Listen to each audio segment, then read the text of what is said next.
Aujourd'hui, je pense que toute personne impliquée sur les éléments de l'amélioration du climat des affaires devrait considérer quand même que c'est une aubaine de consolider les efforts qui se font. Il est ici important de souligner qu'on ne parle pas de réforme dans le document qui a été présenté par Africa CEO Forum. On n'a pas parlé des conditions d'investissement, on a simplement parlé où est-ce que vous serez prêt à investir. Donc il s'agit des volontés d'investissement. Tout cela devrait être donc pris en compte pour qu'en interne, on considère que les réformes qui devraient être mises en place, qui devraient être implémentées, viendront cimenter cette perception qui a évolué.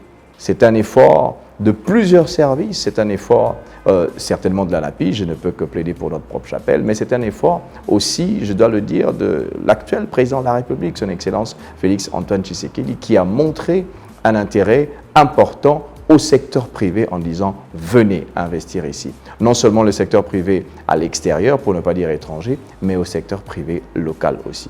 Donc je pense que nous devrions dire que c'est une bonne chose. Probablement que nous allons avoir d'autres nouvelles qui vont arriver, à ne pas confondre ici avec le classement Doing Business, parce qu'en fait le classement Doing Business parle de la facilité de faire les affaires, quelles sont les réformes qui sont mises en place pour permettre à ce que l'investissement ou l'investisseur local ou étranger puisse mieux se sentir.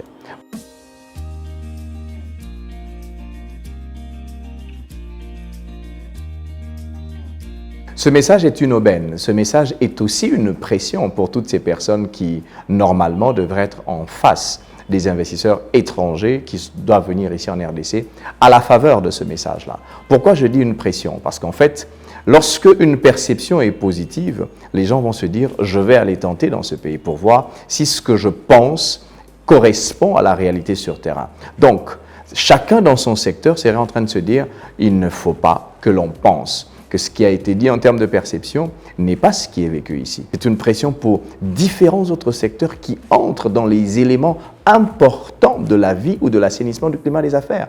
Et aujourd'hui, nous devrons savoir qu'il y a une volonté qui existe à un plus haut niveau. D'ailleurs, son Excellence, Monsieur le Président de la République, a décidé d'avoir en son sein un bureau, une cellule sur la question du climat des affaires. Ça, c'est un élément qui est important à placer aussi en ligne de compte qui montre qu'il a la volonté d'avoir un tableau de bord, un regard quotidien, permanent sur les questions essentielles et cruciales du climat des affaires.